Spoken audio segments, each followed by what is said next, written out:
What up guys, welcome to another video. So we are back in the garage today, no wheeling this weekend. Or actually we did go last night, went night wheeling again, but we basically did the same thing as last time, so I figured I wouldn't film it and I would save this week's video for some stuff I got going on in the garage on these things. As you guys can see, it is extremely packed in my garage, and now that I have everything to mate the 1JZ to the CD, I'm gonna need a little more space in the garage, so unfortunately the poor Subaru is gonna get moved outside today. I'm gonna start it for the first time in a while. I did sort out the power steering problem. It was basically I was just missing an O-ring on the pump right here, so hopefully now when I start it, it's not whining like crazy. I'm a little concerned last time when I started the car and I didn't have that O-ring here. I'm worried that I starved the pump for a little bit, so I'm hoping when I start it there's no noise coming from the power steering pump and we have no more issues there, because this thing has had a whining pump for so long and it drives me crazy. So I'm hoping the video after this one will actually be the process of mating this to the CD using the Collins adapter. I can make a little video on how to do that. And then my motor mounts and my trans mount are on the way right now. And then all I need after that is my wiring harness and my serial 9 shifter, and then the motor is good to go in the car. But anyways, that stuff will all be in the next video and the videos after that, so we'll just get into today's video. First things first, I need to move the Subaru right here so I can make a little more room in the garage to spread the parts out from this thing a little bit more so that I can kind of organize myself a little better and get some serious progress done on this thing, because spring is coming up and my goal was to have this thing running in the spring, so we got to do it. If you're wearing headphones, I'm warning you now that when I start this thing, it's going to be extremely loud. I'm going to set up the tripod and get a serious cold start here. The Subaru battery is definitely dead, so I've got my Speed Demon booster pack here. Absolutely love this little thing. It's never let me down every time I've needed to use it. Comes with all these accessories to basically charge anything you could ever need to charge. So yeah, highly recommend this guy. I'm gonna link it down below if any of you guys are in need of a booster pack, because this one's rad. All right, moment of truth here. Hopefully she starts, no issues and no power steering noise.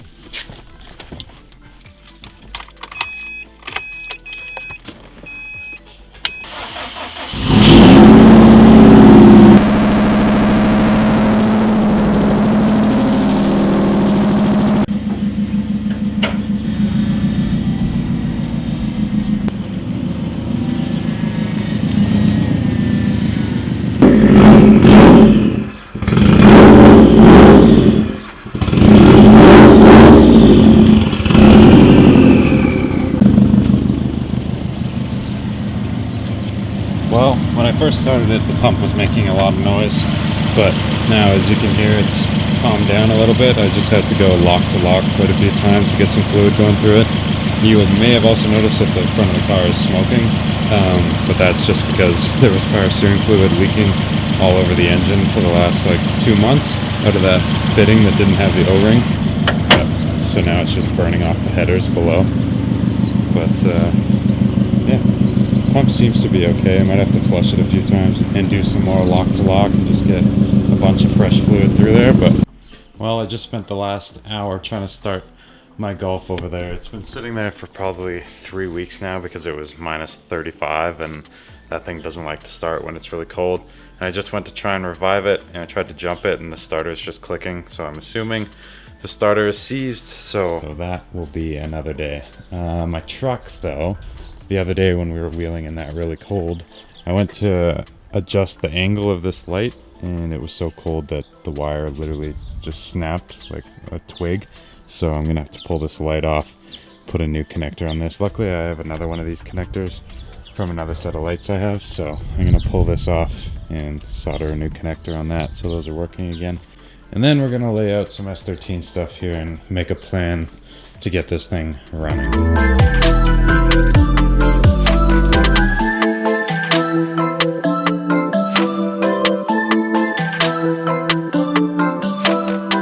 Okay, so to be honest, it's been a good 2 weeks since the last couple clips that you guys saw.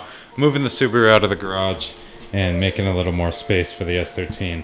But we've got lots of space now, got everything laid out here, and we are gonna stop procrastinating and get some stuff done tonight, or at least talk about some stuff and make a bit of a plan. So over here we have a big pile of S13 stuff. And as you can see here, we have some packages, which is very exciting because honestly, it's been a little overwhelming the last couple weeks, trying to get everything in order and making sure that I'm on track to get this car running on time with the deadline that I set for myself, which is about 6 weeks away from right now.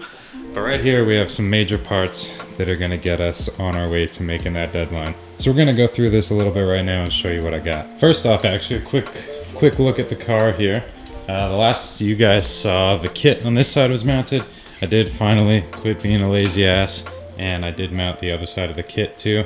Everything's just zip tied right now because this car, or not the car, but all the parts that aren't white right now are gonna have to go out to get painted by my friend Chan. So I'm just gonna paint match everything white, which means the fenders, this red hood, and this OEM front bumper that I have.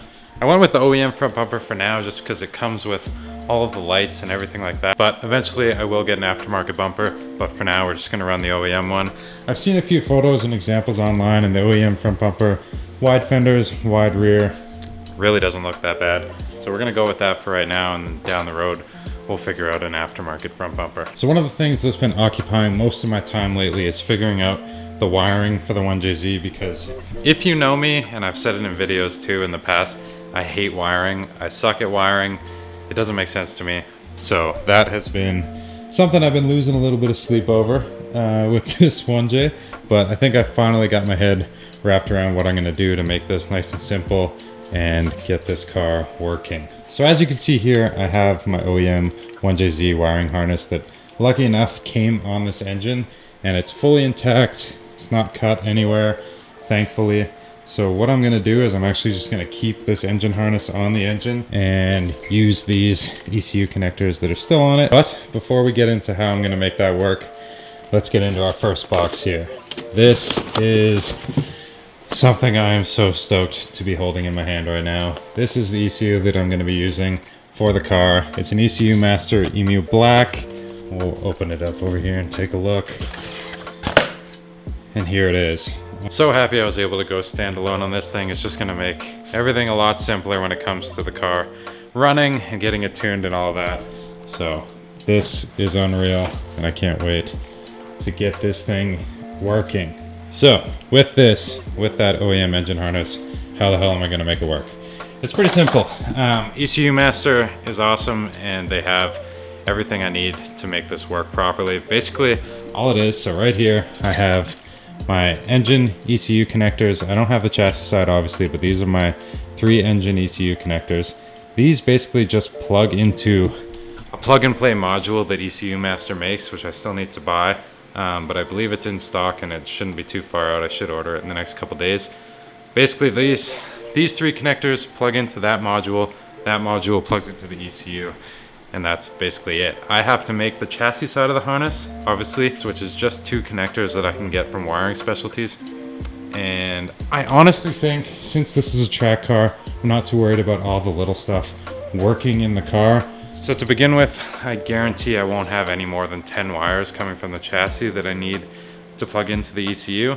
So it really shouldn't be that difficult. Isaac at the shop says he'll help me out because weirdly enough, he enjoys wiring and is excited about it. So he will help me with that. But yeah, it's really, I definitely was overthinking it and I was getting real stressed out about it, but it's not a huge deal. I should be able to figure out the wiring, no problem. Just need to take my time, do a proper amount of research, and yeah, it should be good. I have everything right here. I have my igniter, I have the ECU connectors, everything's intact.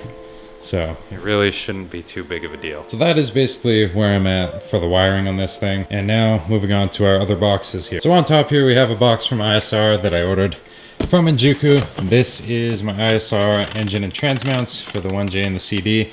This comes with everything I will need to bolt in the CD and the 1J. So this is a huge box. I was originally going to go with the excessive mounts, but the price difference between the two wasn't that big, and I've heard a ton of good reviews on the ISR stuff, so I figured I would just bite the bullet on the extra couple $100 and get the ISR kit. So I'm stoked on it. I think we can actually just throw these mounts on today. I don't see why not. So that'll probably be something we do in a moment here. But yeah, as we get closer to bolting everything in, we'll get a better look at the trans mount. So moving on from this box. Next on the side here, not a package, but this is my button flywheel for the Collins kit that you guys have seen before. but I did actually just get it machined. So now it's looking all brand new. Every time you pull a flywheel out, you should really get it machined. It's just one extra small step. It's not expensive to just guarantee you're gonna have a good surface for when you put the clutch in. So that's sweet, that's all ready to go.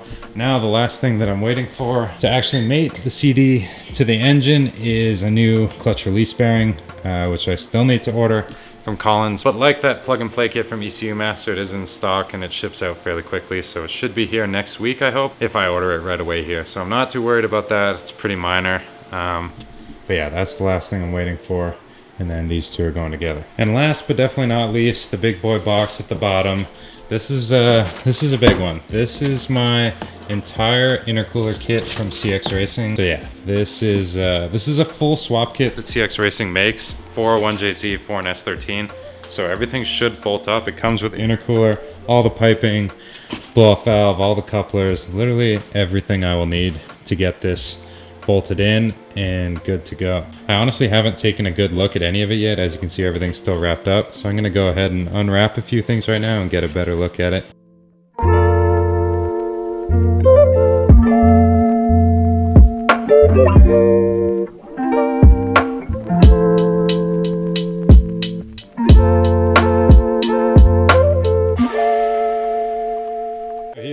This is everything that I was just talking about, and quite honestly I regret opening it all because there is so many pieces and I am so screwed if I lose some pieces.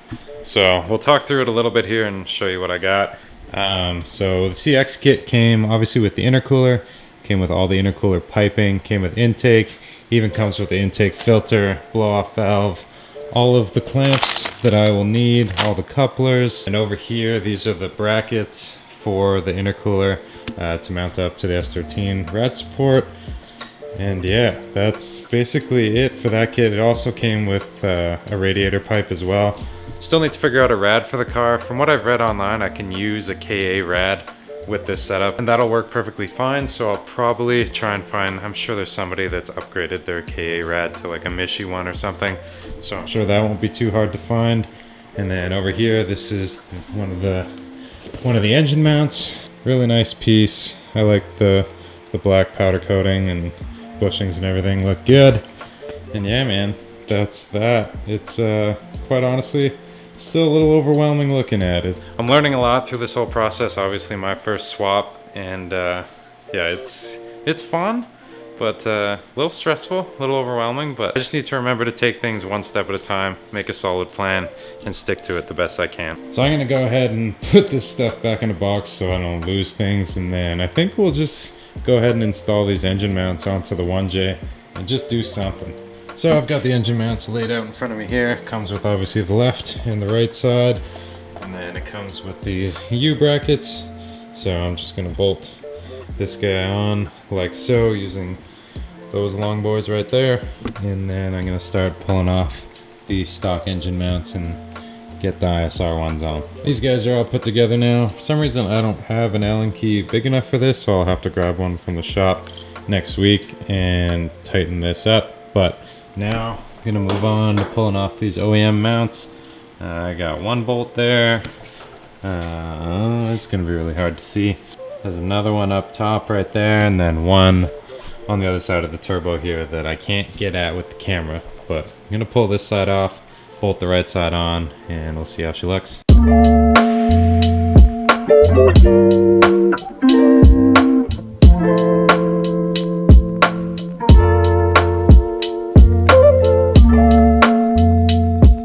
Okay, so it's actually a new day now, and I kind of just wanted to finish off this video and show you guys the motor mounts on the engine. As you probably noticed right away, there's a bit of stuff removed from the block now. I had read online that this top right bolt was gonna be a pain in the ass to get to, but I figured, I don't know, I have a decent amount of swivels and stuff, I'm sure I can get to it.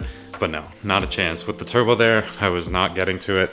And then on this side with the oil filter housing, which sits where that blue paper towel is, was in the way of that top left bolt. So I ended up pulling off the turbo and a lot of the stuff around it, and then that is the oil filter housing right there. And I ended up getting them on. Weirdly though, the bolts that came with my ISR kit, they are coarse thread. The threads on the block, on the other hand, are fine thread. So I don't know why that's a thing. It's just a generic JZ motor mount kit. So it should have fit. I'm not really sure what happened there. Maybe they just sent the wrong bolt kit with it. Regardless, I used the bolts that came off with the original motor mounts. But 2 of those bolts are this length because they went through right here on the original motor mounts. So obviously that bolt is way too long for those.